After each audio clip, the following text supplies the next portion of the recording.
Bien, nos ha tocado explicar la resolución de primer examen parcial de estructuras. Entonces, tenemos la resolución de primer examen y me toca explicar la parte A.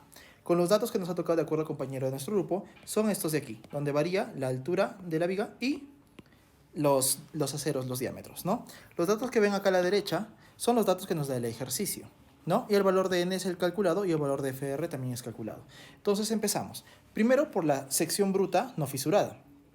Nosotros idealizamos y pensamos en un principio de que la viga se debería comportar como una viga rectangular. Para ello hacemos una comprobación. Hacemos un momento de inercia en la parte superior y jalamos las áreas por la distancia centroide, ¿no? Para poder igualarlo al momento de inercia del centro del eje neutro, ¿no? Despejándose nos damos cuenta que el eje neutro se encuentra a 8.57 centímetros por debajo de la parte superior. Por lo tanto es más ancha que la ala, que son 5 centímetros. Esta viga se comporta como viga T. Entonces, teniendo en cuenta que esta viga se comporta como viga T, nosotros pasamos a hacer la inercia a la parte superior de las áreas y los centroides de las tres áreas compartidas, que vendría a ser área 1, área 2 y área 3, incluyendo el acero a tensión, ¿no? Sacando esa fórmula, nosotros podemos despejar el valor de C, que es el eje neutro.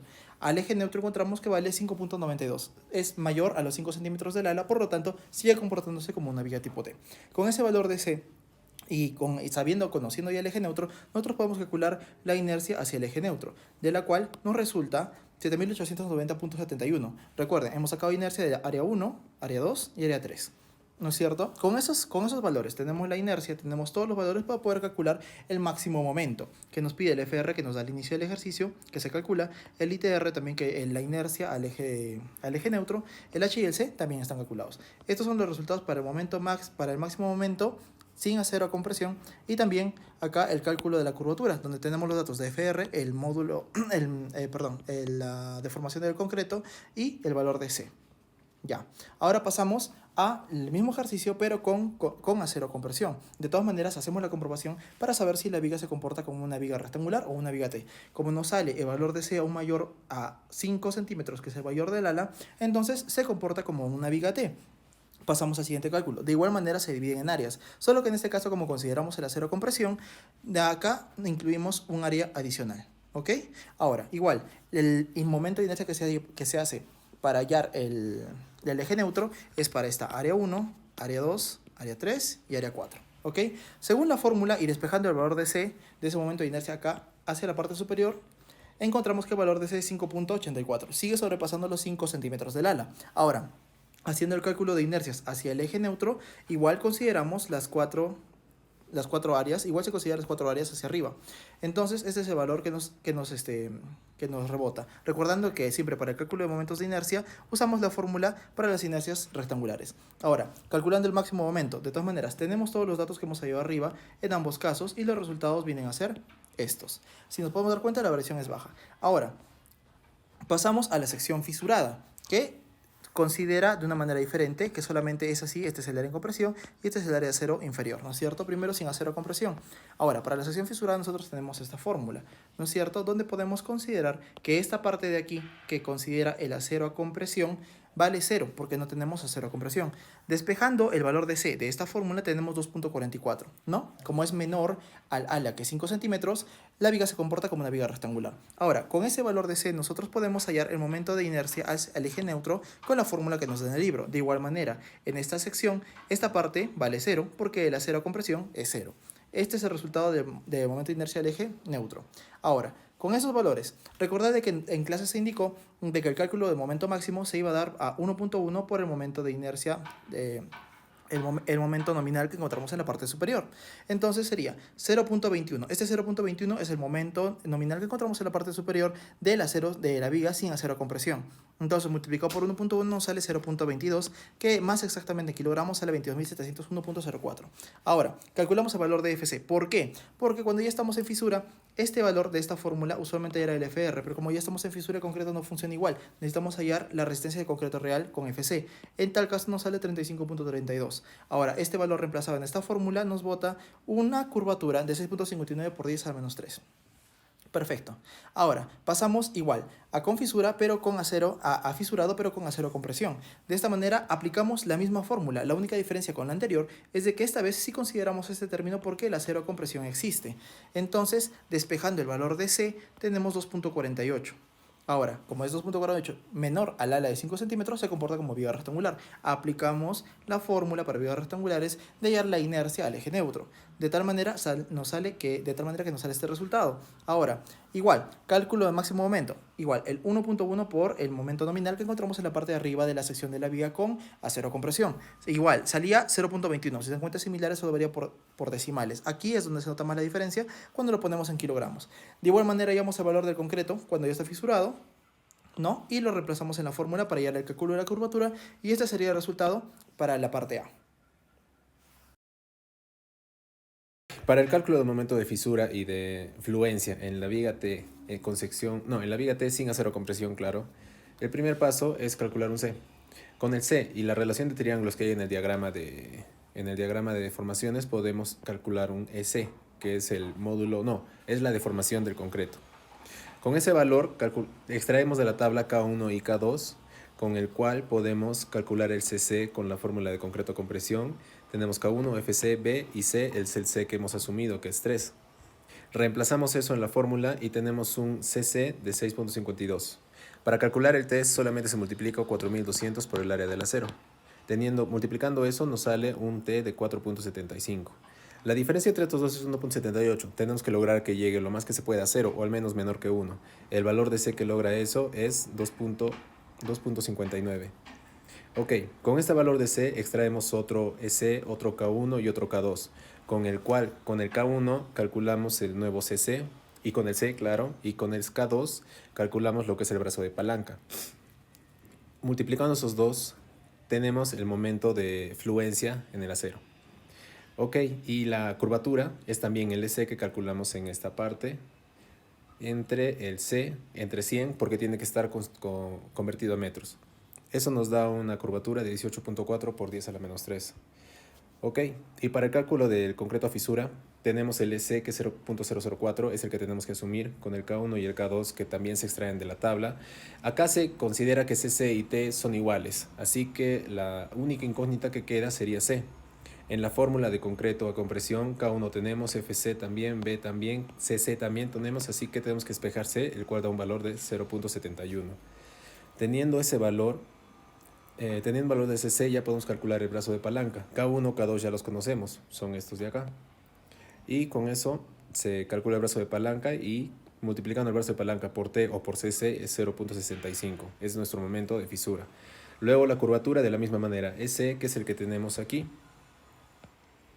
se divide entre C y entre 100 porque tiene que estar en metros, que es 563.42 por 10 a la menos 3, es la curvatura. En el caso de la viga T con acero compresión, es lo mismo, tenemos que primero asumir un C, solo que acá se aumenta la fuerza del acero para el equilibrio de fuerzas. Estimamos un C, es el 2, que estamos estimando 2 en este caso. El EC que calculamos por la relación de triángulos es 0.0035. El ES1 también tenemos que estimarlo con relación de triángulos, en este caso sería aquí, sería así, ES1 y EC. Ahí hacemos la relación de triángulos y lo calculamos y nos sale 0.000175. Ok, con LC extraemos los valores de cada uno de K2 de la tabla. De la misma manera, reemplazamos en CC para poder calcular CC, que nos sale 2.39 toneladas fuerza. El T1 se calcula multiplicando, por la ley de Hooke. El esfuerzo del acero es igual a E, el módulo de elasticidad por la deformación. Tenemos una deformación de 0.000175, lo cual se multiplica por el módulo de elasticidad, que es 2 por 10 a la sexta. Y nos da y multiplicando eso por el área del acero nos da un T1 de 0.40 toneladas fuerza. El T2, como el acero está a fluencia, se multiplica 4200 por el área del acero y tenemos que es 4.75, que es el mismo caso de arriba. Hacemos el equilibrio de fuerzas y nos queda que es menos 2.75 la diferencia que hay entre las fuerzas CC, T1 y T2. Entonces, tenemos que seguir iterando C. El valor de C que nos acerca a 0 en ese caso es 2.62. Ok, ya lo tenemos. Valor con el cual extraemos CC, K1 y K2 en la tabla. Hacemos el momento par, calculamos el momento par con el brazo de palanca de cada uno respectivamente y obtenemos que el momento Y es 0.64 toneladas fuerza por metro. Es el momento de fluencia de la viga T con acero a compresión. Y la curvatura sería de la misma forma S, que es el S que calculamos acá, entre el C que tenemos aquí. Eso es entre 100, claro, porque tiene que estar en metros. Y eso nos da un valor de 18.4 por 10 a la menos 3. En el caso de fisura, igualito, de la misma manera, asumimos un CS de 0.004, K1 y K2 que ya lo tenemos. Ya, primero necesitamos confirmar que el acero superior, la compresión está en fluencia. ¿Qué es lo que hacemos? Bueno, igualamos CC, es igual a T1 y T2, acá está, CC. Tenemos K1, tenemos FC, tenemos B. La única incógnita en este caso sería C. Y lo mismo en el otro caso. T1, ¿qué es T1? Es el área del acero por el esfuerzo del acero. Tenemos el área, el esfuerzo es el módulo de elasticidad por la deformación. Tenemos el módulo de elasticidad que es 2 por 10 a la sexta. La deformación es D' menos C por LC sobre C, por relación de triángulos. Entonces, solamente despejamos C en la ecuación y calculamos un valor de 0.71. Ya, con 0.71 podemos calcular el ES y nos damos cuenta que es 0.0129, lo cual es mayor a 0.0021, lo que significa que sí está en fluencia. Entonces el valor de ES1 va a ser 0.0021. Entonces, como el acero fluye, tenemos la ecuación que CC es igual a T1 más T2. En esta ecuación tenemos todos los datos. Tenemos todo lo que involucra CC, T1 y T2. Lo que no tenemos es el C. Despejamos y calculamos que nuestro nuevo C va a valer 1.42. Ok, eso nos da el valor de CC y de T1 más T2. Con eso ya tenemos para calcular el brazo de palanca y con eso el momento par.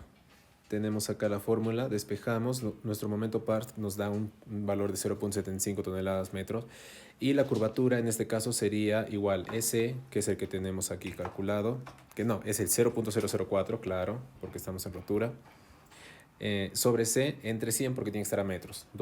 Sería un total de 281.71 por 10 a la menos 3. Y así es como calculamos la pregunta B. Continuando con la parte C, vamos a hallar los diagramas de momento-curvatura. Para ello tenemos un ejemplo en donde los diagramas de momento-curvatura deberían tener los datos del momento de agrietamiento, el momento en servicio, el momento de fluencia y el momento de ruptura. Dándonos cuenta que desde el momento de fluencia hasta el momento de ruptura es la parte donde el acero se vuelve dúctil. O sea que puede estar deformado sin romperse, sin aún romperse. Ok, tenemos nuestros datos que hemos sacado de la parte A y B para la sección sin acero a compresión, de curvatura y de momento.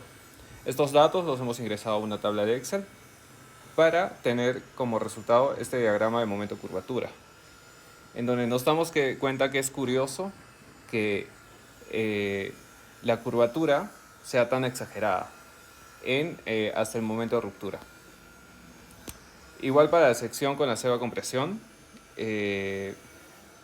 hemos sacado los datos de la parte A y B de curvatura y momento y tenemos este diagrama de momento-curvatura como resultado, siendo de igual manera que la curvatura es bastante amplia para el momento de ruptura. Entonces vamos a pasar a nuestros comentarios. Para ello hemos sacado los datos de acero sin acero a compresión, los datos de acero con acero a compresión, y nos damos cuenta que con acero a compresión el momento puede aguantar hasta un 15.11% más. Y en lo que se trata de la curvatura, la reduce casi un 50% entre estos dos datos, con acero a compresión. Adicionalmente, lo que decíamos en ambos gráficos, la curvatura es muy exagerada desde el momento de fluencia hasta el momento de ruptura. Esto se debe a los aceros tan delgados que hemos colocado, en lo que nos da una curvatura bastante amplia. Y bueno, esos serían los comentarios que tenemos acerca de este ejercicio. Y bueno, ahí acaba. Ok, En la parte C del problema nos pide calcular la ductilidad de la curvatura. En este caso tenemos primero para sin acero a compresión. La fórmula sería la curvatura máxima entre la curvatura nominal, lo que nos bota un valor de 30.61 sin acero a compresión. Y para el caso de con acero a compresión, podemos tener en cuenta que es la misma fórmula y nos bota un valor de 15.27, donde nos podemos dar cuenta que la ductilidad de la curvatura llega casi a la mitad en la sección de con acero a compresión.